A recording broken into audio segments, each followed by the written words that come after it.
मैं आप लोगों को अंगदान के बारे में जानकारी दूंगा। अंगदान जो है वो महादान है और दुनिया का सबसे बड़ा जो दान है वो अंगदान माना गया है। अंगदान कब करना चाहिए, कहाँ करना चाहिए और कैसे होना चाहिए। सबसे पहले अंगदान की जो रजिस्ट्रेशन होती है उसके दो तरीके हैं। नंबर एक, आप किसी भी मेडिकल कॉलेज में जा सकते हैं, वहाँ पर एक सिंपल फॉर्म भरा जा सकता है और जिसको भरने के कोई भी पैसे नहीं देते। नंबर दो, और घर बैठकर भी आप नोटो ऑर्गन साइट पर जा सकते हैं, वहाँ पर आप अपनी रजिस्ट्रेशन कर सकते हैं। अंगदान देने की कोई भी एज लिमिट नहीं है। 1 दिन के बच्चे से लेकर 100 साल के व्यक्ति अंगदान दे सकता है। अंगदान देने के मुख्य रूप से 4 तरीके हैं।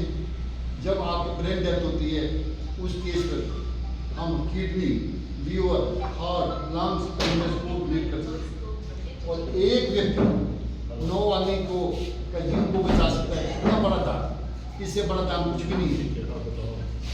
नंबर 2, जब नेचुरल डेथ होती है उस केस पर हम पूरी बॉडी को डोनेट कर सकते हैं। वो मेडिकल कॉलेज के काम आता है और खोज के काम भी आता है। नंबर 3, नेचुरल डेथ पर हम आई, खून और स्किन को डोनेट कर सकते हैं। नंबर 4, जीवित होकर भी हम अपने अंग को डोनेट कर सकते हैं। हमारी जो 2 किडनी होती है, एक किडनी हम अपने फैमिली में डोनेट कर सकते हैं और एक लीवर होता है उसे भी हम पार्सली डोनेट कर सकते हैं। मुझे बड़ी खुशी होती है कह के जो लीवर है वो जो है 4 हफ्ते में द्वारा से उग जाता है। जैसे हम अपने बाल को काटते हैं और 4 हफ्ते में द्वारा से उग जाते हैं, उसी तरह से जो लीवर है वो that will be regenerated only. आज हिंदुस्तान ने 5 लाख ऑर्गन की डोनेशन ऑर्गन की जो है पर एनम आवश्यकता होती है और अंगदान का मतलब है गिफ्ट ऑफ लाइफ।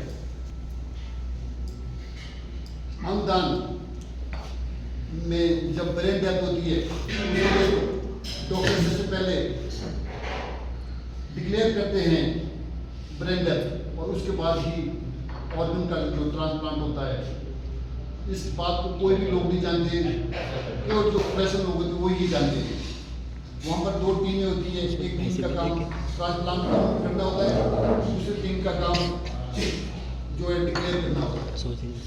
कई लोग सोचते हैं मरने के बाद हम जो अपने ऑर्गन है इनको जो है अपने साथ स्वर्ग ले जाएंगे, लेकिन ऐसी पॉसिबिलिटी नहीं है।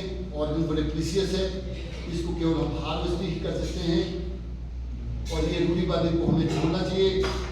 आज भारत में 5 लाख ऑर्गन की जो आवश्यकता पर एनम होती है, डिमांड हो जाती है, सप्लाई बहुत कम है और डोनर भी बहुत कम है।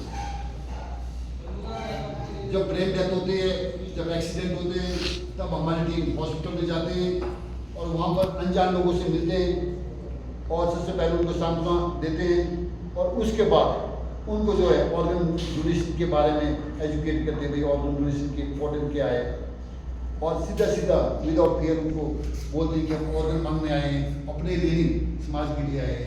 हमें तो पता भी नहीं ये ऑर्गन किसके काम आएंगे। ईश्वर की कृपा से पूरे जीवन भर हमने उनको का प्रयोग किया है। मरने के पश्चात यदि हम अपने ऑर्गन किसी और को देंगे, बहुत से वैल्यू में हैप्पीनेस आएगी। एक्ट 1994 क्लियरली डिफाइन करता है कि इसमें कोई भी पैसे का लेन देन नहीं होता है। आज भारत में जो अंगदान की जो रेट है वो बहुत कम है।